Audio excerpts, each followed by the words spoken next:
വേട്ടക്കാരൻ പണി തുടങ്ങി, ട്രെയിലർ എത്തിയിട്ടുണ്ട്. നമുക്ക് എന്താ നോക്കാം പരിപാടി.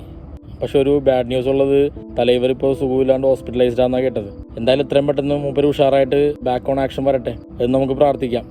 അപ്പോൾ 160 കോടിയിൽ ഇറങ്ങണ മുതലാണ്. പാൻ ഇന്ത്യ റിലീസ് എന്ന് പറഞ്ഞ മാതിരി പാൻ ഇന്ത്യ ഉള്ള ആക്ടേഴ്സ് എല്ലാവരും ഉണ്ട്. ഒരു മൾട്ടി സ്റ്റാർ പരിപാടിയാണ്. ഡയറക്ടർ നമ്മുടെ ജയ് ഭീമിൻ്റെ ഡയറക്ടറാണ്, സൂര്യൻ്റെ. അപ്പോൾ ആ ഒരു ഹോപ്പ് ഉണ്ട് എന്തായാലും. അപ്പോൾ എന്തെങ്കിലുമൊക്കെ നല്ലത് സംഭവിക്കുമെന്ന് പ്രതീക്ഷിക്കണം. അപ്പോൾ തുടങ്ങാം. തുടക്കം തന്നെ മക്കൾ വരുത്തനമാണല്ലോ. പറഞ്ഞത് കറക്റ്റാണ്, എടുക്കാലോ.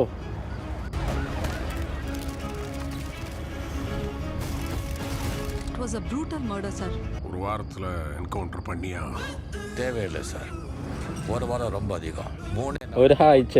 ഒരാഴ്ചക്ക് എന്തിനാണ് നമുക്ക്? നമ്മ 1 2 3 സീ വിടുവേ. ഈ ഒരു നെയിം കാർഡിന് യാതൊരു മാറ്റവും ഇല്ല. അന്ന് ഇന്നും രജനീകാന്തിനെ പോലെ തന്നെ നെയിം കാർഡും അന്ന് ഇന്നും ഇതിനൊരു മാറ്റമില്ല. മോനെ ബിഗ് ബിക്ക് ആദ്യം വോയിസ് കൊടുത്തത് പ്രകാശ് രാജാണ്. പക്ഷെ പ്രിവ്യൂ വന്നപ്പോൾ അത് ഭയങ്കര ആളുകളുടെ ഇടയിൽ ആൾക്കാർക്ക് അത്ര അത് ബോധിച്ചില്ല എന്ന് തോന്നുന്നു. അപ്പോൾ ആൾക്കാരുടെ റെസ്പോൺസ് മാനിച്ചിട്ട് അവർ ബിഗ് ബിയുടെ പോർഷൻ രണ്ടാമത് അവർ ഓൺ വോയിസിൽ റീഡബ് ചെയ്തിരുന്നു. അത് ഇംഗ്ലീഷ് പറയുന്ന പോർഷനൊക്കെ ബിഗ് ബിൻ്റെ ഓൺ വോയിസ് തന്നെ. ബാക്കി AI. ഇപ്പോൾ AIൻ്റെ കാലഘട്ടമുള്ള AIയിൽ പിടച്ച് ഫൈനൽ കട്ട് സിനിമയിൽ നമുക്ക് കാണാൻ പോകുന്നത് ബിഗ് ബിയും AIയും കൂടിയുള്ള വോയിസ് ആക്കി നമുക്ക് കാണാൻ കിട്ടണത്. റാണ ബിസിനസ് മാനാണോ? മോനെ ഫഹദ് ഫഹദ് കള്ളനാ, ഒരു കോമഡി ടൈപ്പ് ക്യാരക്ടറാണെന്നാണ് കേട്ടത് ഫഹദിൻ്റെ.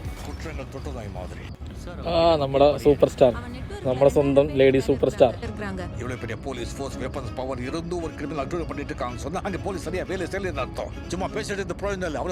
എൻ്റെ മോനെ എന്താണ്ട് ഡെലിവറി ഡെലിവറി ഒക്കെ ഒറ്റ സ്ട്രെച്ചിലാണ് അങ്ങോട്ട് മൂച്ച് വിടാണ്ട് കിടക്കണത്.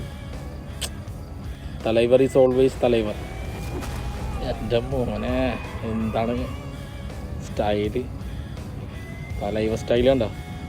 അൻപറിവാണ് സ്റ്റണ്ട്. രണ്ടുപേരും കട്ടക്കണ്ട, ബട്ട് ഡിഫറെൻ്റ് ഐഡിയോളജി. പറക്കുത് തീ പറക്കുന്നു.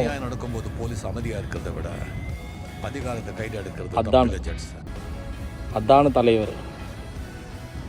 നമ്മുടെ മമ്മൂട്ടിൻ്റെ ടർബോ ശരിക്കിരുന്ന് കണ്ടു തോന്നുന്നു രഞ്ജിനികാന്ത്. അതാണ് ഇപ്രാവശ്യം ഇറങ്ങി കളിക്കണത്.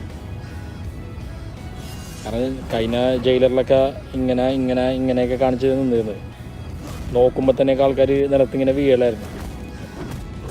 എന്തായാലും ഇപ്രാവശ്യം കുറച്ച് കയ്യാങ്കളി ഉണ്ടെന്ന് തോന്നുന്നു. മ്യൂസിക്കൽ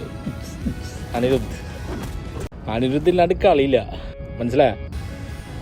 ദാനവേൽ രാജാ നിങ്ങളതാ നമ്പിയിർക്ക് 30-33 വർഷത്തിന് ശേഷമാണ് ഈ 2 ബോംബുകളും കൂടി മുട്ടാൻ പോണത്. മുടിയാതെ പറഞ്ഞാൽ നമുക്കറിയാം. ബിഗ് ബിക്ക് ചില പറയണ്ടാവില്ല, സംഭവം പെശകായിരിക്കും തോന്നുന്നു. ഓക്കെ, അപ്പോൾ ഒക്ടോബർ 10 കാണാം എന്താണ് പരിപാടിയെന്ന്. വെടിക്കെട്ടാണ്, പൂരോണ, അമ്മിട്ടാണെന്നൊക്കെ കാണാം. അപ്പോൾ എത്രയും പെട്ടെന്ന് നമ്മുടെ തലൈവർ അസുഖമൊക്കെ മാറിയിട്ട് ഉഷാറായിട്ട് ചാടി വരട്ടെ. നമുക്കെല്ലാവർക്കും പ്രാർത്ഥിക്കുക, കാത്തിരിക്കുക. മൂപ്പരുടെ ആരോഗ്യം ഉഷാറായി സെറ്റപ്പായി വരാൻ വേണ്ടി. നിങ്ങൾക്ക് എന്ത് തോന്നുന്നു കണ്ടിട്ട്? എനിക്ക് ജയിലറിൻ്റെ വിക്രമിൻ്റെയൊക്കെ ഒരു വൈബാണ് ഫീൽ ചെയ്യണത്. എന്തായാലും ഡയറക്ടർ വകയും തലൈവറും ബിഗ് ബിൻ്റെയൊക്കെ വക എന്തെങ്കിലുമൊക്കെ മാജിക് ഉണ്ടാവുമെന്ന് പ്രതീക്ഷിക്കാം നമുക്ക്, അല്ലേ?